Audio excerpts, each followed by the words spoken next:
اس نے ہماری سوسائٹی کے اندر کچھ ایسے لینڈ مائنز بچھا دیے ہیں جو آج سڑکوں پر پھٹ رہے ہیں۔ شروع کریں آزادی سے، تو ہمیں ہمیشہ سے یہ ایک کنفیوژن کا شکار رکھا گیا۔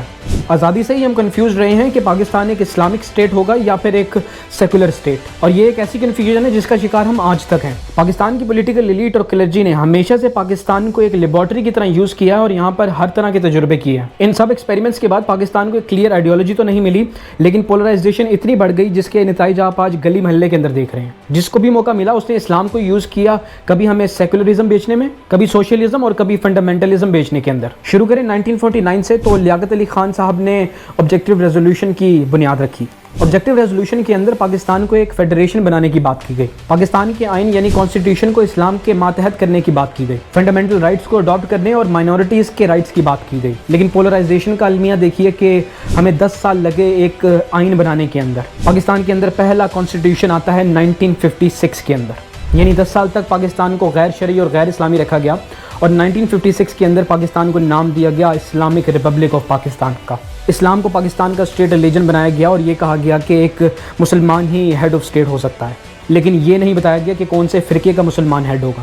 1956 کے کانسٹیٹیوشن کے اندر الفاظ کا چناؤ بہت ہی مہارت کے ساتھ کیا گیا، جیسے کہ all citizens are equal in front of law, یعنی قانون کے سامنے تمام لوگ ایک جیسے ہوں گے، لیکن سوشل سیٹنگ کی بات ہی نہیں کی گئی۔ اسی طرح مائنورٹیز کے بارے میں آرٹیکل 27 اور آرٹیکل 14 کے اندر بس 2-3 لائنیں ہی لکھنا پسند کی۔ وہیں پر اسلامک پروویژننگ کے بارے میں پورا چیپٹر لکھا گیا اور بتایا گیا کہ کیسے، کب اور کہاں ہوگا۔ اینی ویز 1958 کے اندر ایوب خان صاحب آتے ہیں۔ ایوب خان صاحب آتے ہی کہتے ہیں کہ یہ کیا سب تماشا لگایا ہے، میں بتاؤں گا کہ ملک کیسا ہونا چاہیے۔ ایوب خان صاحب عوام کو ماڈرنائزیشن اور سیکولرزم کا پارٹ پڑھانا شروع کرتے ہیں، اور دوسری طرف زیادہ تر ریلیجس پارٹیز یعنی JUI جیسی پارٹیز کو بین کرنا شروع کرتے ہیں۔ ایوب خان صاحب کے دور کے اندر ہی ہماری اسلامی اسٹیٹ کے اندر امریکی ڈالر آنا شروع ہوتے ہیں۔ ایوب خان صاحب فیملی لا آرڈیننس پاس کرتے ہیں، جس کے اندر شادی کی رجسٹریشن، شادی کی عمر 16 سال اور دوسری شادی کرنے سے پہلے پہلی بیوی سے اجازت لینے کی آرڈیننس پاس کی گئی۔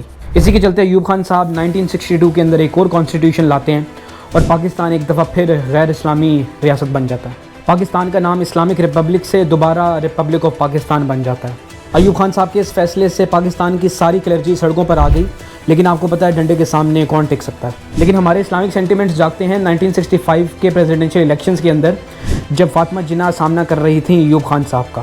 ان الیکشنز کو جیتنے کے لیے جہاں ایک طرف ایوب خان صاحب نے کانسٹیٹیوشن کے اندر انڈائریکٹ الیکٹورل سسٹم اناؤنس کیا، وہیں دوسری طرف محترمہ فاطمہ جناح کے خلاف ایک نیریٹو بنایا گیا کہ عورت کا الیکشنز کے اندر کھڑا ہونا اسلام کے قوانین کے خلاف ہے۔ ایوب خان صاحب کی ہپوکریسی دیکھیے کہ جو ماڈرنائزیشن اور سیکولرزم کی بات کرتے تھے وہ اس معاملے میں بالکل چپ تھے۔ وجہ کیا تھی؟ کرسی۔ اس بات میں کوئی شک نہیں کہ محترمہ فاطمہ جناح عوام کے اندر بہت پاپولر تھی، لیکن تھوڑا سا اسلامک ٹچ اور انڈائریکٹ الیکٹورل سسٹم سے صرف فاطمہ جناح 35% ووٹس ہی لے پاتی ہیں۔ اور پھر آتے ہیں ذوالفقار علی بھٹو، جنہوں نے پیپلز پارٹی بنائی سوشلزم کی آئیڈیالوجی کے اوپر۔ ذوالفقار علی بھٹو نے عوام کے اندر نعرہ لگایا روٹی کپڑا اور مکان کا۔ تو ذوالفقار علی بھٹو، جن کو یہ سمجھا جاتا تھا کہ بہت فارورڈ تھنکر اور جنہوں نے امیر اور غریب کے بیچ کا فرق ختم کرنا تھا، تو ذوالفقار علی بھٹو صاحب 1970 کے الیکشنز میں ایسٹ پاکستان کے ساتھ جو ہوا وہ ہوا، لیکن سبق کوئی حاصل نہیں کیا۔ تو ایسٹ پاکستان کے پاکستان سے جدا ہونے کے بعد ذوالفقار علی بھٹو صاحب کو یاد آتا ہے کہ اسلامک ٹچ تو دیا ہی نہیں۔ تو ذوالفقار علی بھٹو صاحب 1973 کا کانسٹیٹیوشن لاتے ہیں اور انٹروڈیوس کرتے ہیں اسلامک سوشلزم کو۔ بھٹو صاحب کو یہ سمجھ آ گیا تھا کہ اگر اسلامک ٹچ نہ دیا تو یہ جو بچے کچے پیچھے ووٹس ہیں یہ بھی ہاتھ سے چلے جائیں گے۔ لیکن قدرت کا نظام دیکھیے کہ انہی ذوالفقار علی بھٹو صاحب کے خلاف PNA کا الائنس بنتا ہے اور تحریک نظام مصطفیٰ لانچ کی جاتی ہے۔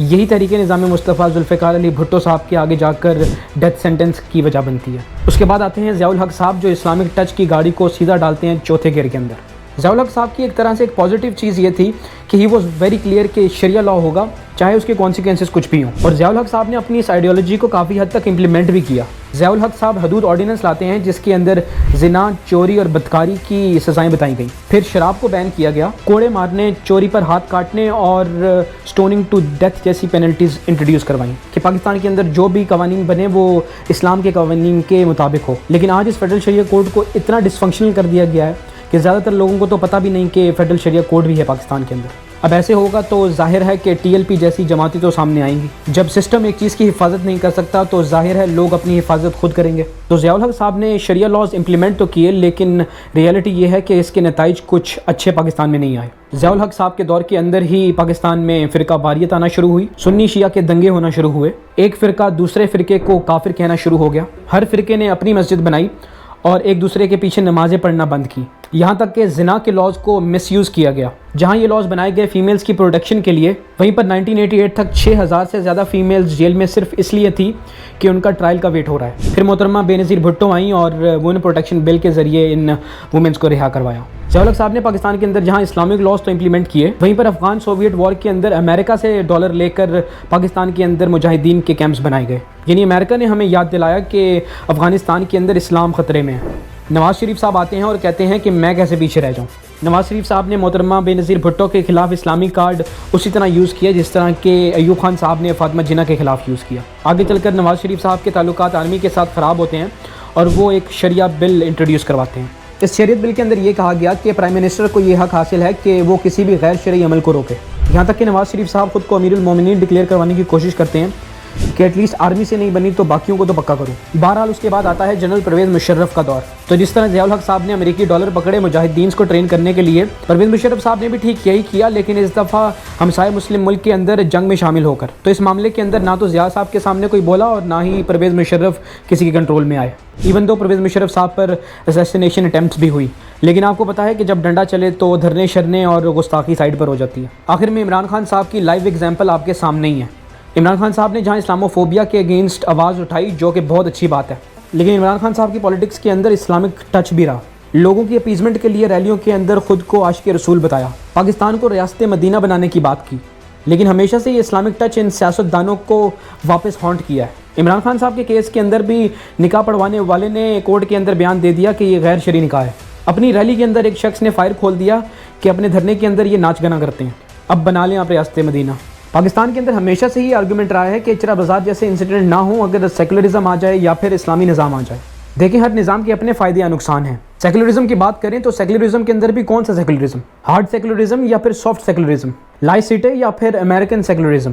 اگر سیکولرزم ہی سولوشن ہے تو پھر فرانس کے اندر حجاب پر بین کیوں؟ وہیں پر انڈیا کے اندر جو مسلمانوں اور مائنورٹیز کے ساتھ کیا جا رہا ہے وہ آپ کے سامنے ہی ہے۔ پاکستان کے اندر بھی ہم نے دونوں ہی ایکسپیریمنٹس کر کے دیکھے ہیں، ایوب خان صاحب کے سیکولرزم سے لے کر ذوالفقار علی بھٹو کے اسلامک سوشلزم تک، اور آخر میں ضیاء الحق صاحب کا اسلامی نظام بھی ہم نے دیکھا۔ لیکن شاید مسئلہ کہیں اور ہے، مسئلہ ان کا ہے جن کا کام ہے قانون کی امپلیمنٹیشن کروانا، اسٹیٹ کی رٹ قائم کرنا، لیکن ہم نے دیکھا ہے کہ ادارے خود ان کیسز کے اندر گھٹنے ٹیک دیتے ہیں۔ جہاں اداروں میں بیٹھے لوگ اپنی سیاست کو چمکانے کے لیے اور کرسی کو بچانے کے لیے کبھی سیکولرز کا کندھا یوز کرتے رہے ہوں اور کبھی اسلامسٹس کا۔ پاکستان جہاں ہمیں ہمیشہ سے ایک آئیڈینٹی کرائسس کے اندر رکھا گیا، ہمیں پولرائزڈ رکھا گیا ذات پات رنگ نسل اور ریلیجن کے نام پر۔ الٹریسی اور دین کی لا علمی کا یہ حال ہے کہ قرآن کو فرفر پڑھنا تو جانتے ہیں لیکن اس کو سمجھنا کوئی نہیں چاہتا۔ ایک قرآن کی آیت اور عربی میں کیا فرق ہے کوئی جاننا نہیں چاہتا۔ اس پر سونے پر سہاگا معاشی بدحالی کی شکار یہ قوم اپنا غصہ خود سے کمزور پر ہی نکالے گی، کیونکہ طاقتور کے تو ہم